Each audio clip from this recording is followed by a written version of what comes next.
आपने आज से पहले ना जाने कितनी क्राइम स्टोरीज देखी होगी और उसमें कई तरह के केस देखे होंगे।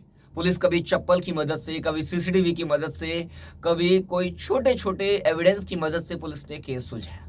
लेकिन पुलिस ने आज एक जानवर, एक कुत्ते की मदद से केस को सुलझा लिया है। और आज का काफी हैरान कर देने वाला मामला है कि एक नवी मुंबई पुलिस ने किस तरह एक स्ट्रीट डॉग, एक आवारा कुत्ते की मदद से किस तरह एक मर्डर केस को सुलझाया। इस मर्डर मिस्ट्री में पुलिस ने बहुत कुछ इन्वेस्टिगेट किया, लेकिन इस मर्डर केस में पुलिस को कुछ हाथ नहीं लगा। लेकिन आखिरकार एक स्ट्रीट डॉग की मदद से इस केस को सुलझा लिया गया। ये केस क्या है, आइए पूरी कहानी आप लोगों को विस्तार से बताता हूं। नमस्कार दोस्तों, मेरा नाम है ब्रजेश यादव। फिर हाजिर हो क्राइम स्टोरी श्रृंखला के एक नए एपिसोड में। आज बात नवी मुंबई के एक ऐसे मर्डर केस की करूंगा जिसे सुनकर आप भी हैरान रह जाओगे। केस की शुरुआत होती है 13 अप्रैल को। 13 अप्रैल 2024 का दिन, नवी मुंबई, मुंबई से सटा हुआ शहर है नवी मुंबई। मुंबई की जब जनसंख्या ओवर हो गई, यानी जब मुंबई में जगह नहीं बची और लोगों का लगातार आना जारी रहा, तब एक नया शहर बसा जिसका नाम पड़ा नवी मुंबई। और उसी नवी मुंबई में का ये मामला है। नवी मुंबई में सुबह का समय था, 13 अप्रैल का दिन था। लोग अपने कामों पर जा रहे थे। अचानक कुछ लोगों की नज़र एक ब्रिज के नीचे एक इंसान यानी एक बॉडी पर पड़ती है। तो लोग सोचते हैं कि कोई होगा आवारा या कोई नशेड़ी होगा जो दारू पीकर सोया होगा। तो लोग उसके पास नज़दीक जाते हैं तो उसमें कोई मूवमेंट नहीं था, यानी जो सांस लेते हैं, ऑक्सीजन लेते हैं, वो भी यानी उसके पेट पर, उसके नाक पर या उसके पूरे शरीर पर कोई मूवमेंट नहीं था। यानी देखकर ये लग रहा था कि आदमी मर चुका है। अब कुछ लोग आए, आसपास लोगों की भीड़ इकट्ठा हो गई और लोगों ने जब देखा तो ये मर चुका हुआ था। यानी लोगों ने डिसाइड किया कि ये मर गया है और उन्होंने पुलिस को इन्फॉर्म किया। मौके पर नवी मुंबई यानी नज़दीकी पुलिस स्टेशन को इन्फॉर्म किया गया। वहाँ नवी मुंबई पुलिस पहुंची। नवी मुंबई पुलिस जब मौके पर पहुंची तो वहाँ पर उसने भी मृत पाया उसे, यानी जो आदमी था वो मर चुका था। अब वो उसकी हालत काफ़ी ख़राब थी, यानी उसके कपड़े काफ़ी गंदे थे और वो पड़ा हुआ था और उसके सर से खून भी बह रहा था, यानी खून का रिसाव भी हुआ था और खून लगभग सूख चुका था, यानी काला पड़ चुका था। यानी अब लग रहा था कि इसका मर्डर किया गया है। कोई एक्सीडेंटल होता या कुछ एक्सीडेंट हुआ होता तो पता चलता, यानी उसके सर पर किसी धारदार हथियार से वार किया गया था और उसकी हत्या की गई थी। तो पुलिस ने 302 के तहत मामला दर्ज किया और इस केस में इन्वेस्टिगेटर शुरू करती है। पुलिस तफ्तीश जब शुरू करती है तो पुलिस के सामने कोई बड़ा लीड या कोई बड़ा एविडेंस तो नहीं था। पुलिस जब सीन ऑफ क्राइम का जो भी मुआयना करती है, जो भी सर्च करती है, वहां पर कुछ खास नहीं मिलता है। पुलिस के पास कोई एविडेंस नहीं था, कोई बड़ा सबूत नहीं था कि पुलिस कातिल तक पहुंच पाए। अब पुलिस की टीम सबसे पहले इन्वेस्टिगेट करती है और जांच करती है सारे सीसीटीवी कैमरों की।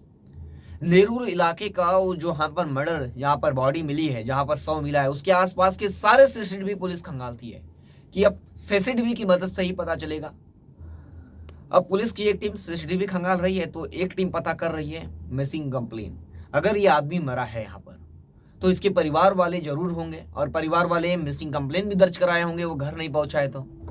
अब परिवार वालों से पुलिस पहले परिवार वालों को खोजती है तो आसपास के पुलिस स्टेशनों में एफआईआर की यानी कोई रिपोर्ट नहीं दर्ज हुई थी, यानी कोई मिसिंग कंप्लेन नहीं थी। अब पुलिस इस केस में क्या करती है, सीसीटीवी तो खंगाल ही रही है और लोगों को, आसपास के लोगों से पूछताछ करती है फोटोज के जरिए कि इस इंसान को जानते हो जो मृत पाया गया है, लेकिन कोई जानकारी नहीं मिलती है, ना कोई मिसिंग कंप्लेन मिलता है।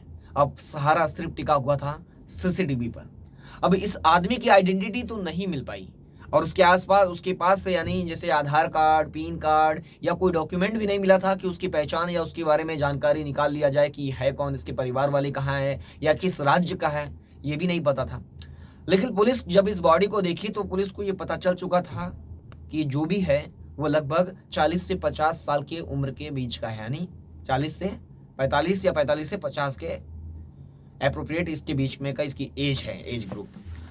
अब एक बुजुर्ग आदमी से किसी की क्या दुश्मनी थी, अब वो करता क्या था, इसके परिवार वाले कहाँ हैं, किस राज्य के हैं, पुलिस के सामने कई सवाल थे। सबसे बड़ा सवाल तो ये था कि इसको मारेगा कौन और उसका मोटिव क्या था, मकसद क्या था मारने के पीछे।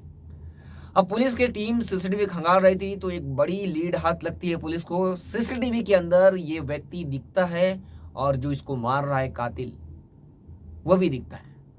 लेकिन पुलिस को थोड़ा और निराश होना पड़ता है क्योंकि जो सीसीटीवी था, सीसीटीवी के अंदर जो कातिल था उसका चेहरा साफ नहीं दिख रहा था। पुलिस सीसीटीवी मिलने के बाद भी केस में कोई बड़ा सफलता नहीं पा रही थी, यानी कातिल तक पहुंचने में नाकामयाब थी। बात यह थी कि जो सीसीटीवी दिख रहा था और जहां पर वो हत्या किया, सीन ऑफ क्राइम, वहां पर उस समय काफी अंधेरा था और उसका चेहरा प्रॉपरली सीसीटीवी में कैद नहीं हुआ। इसलिए पुलिस का उसका चेहरा आइडेंटिटी करना, यह जो मारने वाला कौन है उसको पहचानना बहुत मुश्किल था। अब पुलिस के सामने ना कोई मिसिंग कंप्लेंट था, ना कोई बड़ा एविडेंस था। ठोस एविडेंस चाहिए होता है जिससे कातिल तक पहुंचा जा सके, कोई बड़ी लीड मिल सके इस केस में। लेकिन पुलिस के, नवी मुंबई पुलिस के हाथ खाली थे। पुलिस लगातार हर जगह से हाथ पैर मार रही थी लेकिन हाथ खाली थे। पुलिस सीसीटीवी को कई और एंगल से जांच करती है, कई और तरीके से सर्च और स्कैन करती है, लेकिन कुछ पता नहीं चलता है। लेकिन अचानक जो पीआई हैं, पुलिस इंस्पेक्टर जो इस केस की जांच कर रहे हैं, जो निरीक्षण कर रहे हैं, पुलिस निरीक्षक सचिन ढगे जब सीसीटीवी को बारीकी से देखते हैं तो उसके अंदर एक स्ट्रीट डॉग दिखाई देता है, एक कुत्ता। अक्सर क्या होता है कि अगर किसी इलाके में या किसी गली या किसी चौल में, मुंबई या उसके आसपास के क्षेत्रों में अगर कोई आवारा कुत्ते होते हैं तो उस एरिया में और उस लोकेशन पर ही वो रहते हैं, और किसी अनजान को रात में या अचानक किसी को देखते हैं, अनजान व्यक्ति को, तो वो भौंकने लगते हैं अक्सर।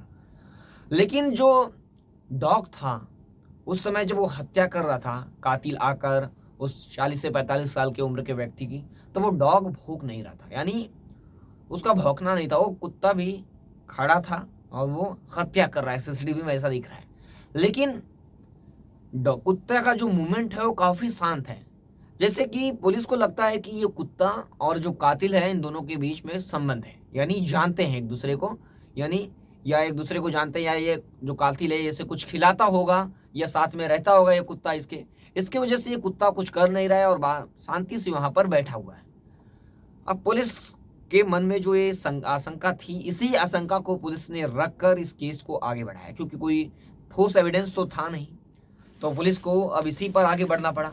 पुलिस अब इस कुत्ते के मद्देनजर, यानी डॉग, जो स्ट्रीट डॉग है, आवारा कुत्ता, वो काला कलर का है। पुलिस ने जब उसे पूरा बारीकी से उसकी इंफॉर्मेशन निकाली तो काला कलर का कुत्ता है।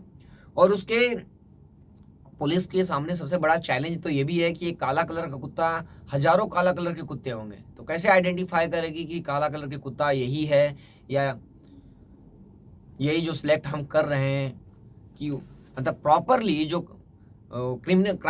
क्रिमिनल के साथ है डॉग, वही डॉग है, क्योंकि काला कलर के कुत्ते हर एरिया में, हर चौल में अक्सर मिल जाते हैं। तो पुलिस ने जब और अच्छे से देखा सीसीटीवी को बारीकी से, तो जो काला कलर का जो कुत्ता था, डॉग, स्ट्रीट डॉग, उसकी पेट के ऊपर एक वाइट कलर की पट्टी थी, यानी वाइट कलर के दाग थे। अब पुलिस ने क्या किया, नेहरू इलाके के आसपास सारे डॉग्स को स्कैन करने लगी, ध्यान से देखने लगी। तो पुलिस की कई टीमें 24 घंटे के ज़्यादा समय तक स्कैन करती रही, तलाश करती रही जिसके पेट पर वाइट कलर की पट्टी हो। तो पुलिस को तब जाकर नेहरू इलाके के फ्लाईओवर के नीचे एक डॉग मिलता है जिसके पेट पर पट्टी होती है। अब पुलिस उससे पूछताछ, पुलिस क्या करती है कि उसके आसपास जो लोग होते हैं जो उस कुत्ते को रोज देखते हैं, यानी जैसे कि अगर किसी गली में कोई कुत्ता रहता है तो उसे लोग जानते होंगे कि ये कुत्ता यहीं रहता है, या इसे कौन खिलाता है, या इसे कोई चारा डालता है या बिस्किट डालता है, तो अक्सर लोगों को पता होता है कि इसे कौन खिला रहा है।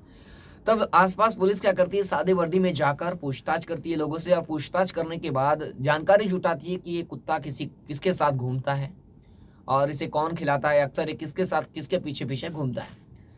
तो पुलिस को कुछ लोगों द्वारा एक जानकारी मिलती है कि ये एक भूरिया नाम का लड़का है, उसके आसपास घूमता रहता है और वही इसे खिलाता है और उसके पीछे पीछे घूमता है। अब भूरिया के तलाश में पुलिस जुड़ती है कि ये भूरिया है कौन, वो भी हो सकता है। अब भूरिया की तलाश में जब जुड़ती है तो पुलिस 24 घंटे का समय तो बीत चुका है, लगभग 36 घंटे का समय हो चुका है, लेकिन भूरिया अभी तक पुलिस के हाथ नहीं लगा है।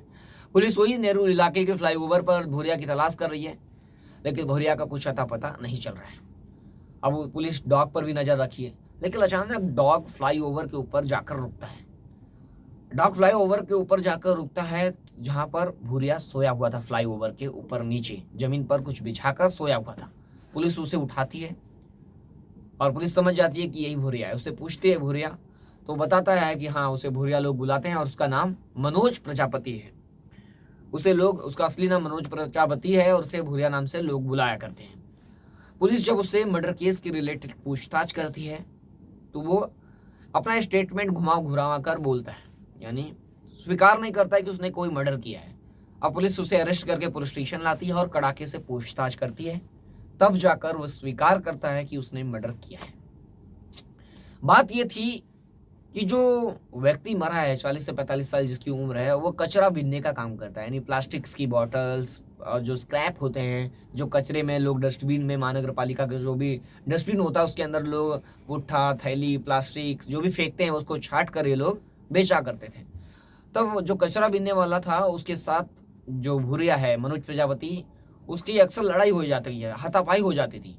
हाथापाई हो जाती थी तो अचानक हाथापाई के बीच क्या हुआ, रोज होती थी तो अचानक 13 अप्रैल की सुबह भी हुई और भूरिया काफी गुस्से में था और तेजधार हथियार से हमला कर देता है।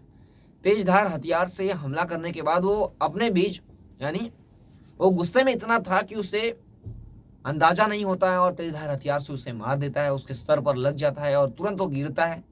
भूरिया को उम्मीद थी कि वो बेहोश होगा, लेकिन उसकी मौके पर ही मौत हो जाती है और वो घबरा कर वहां से भाग जाता है।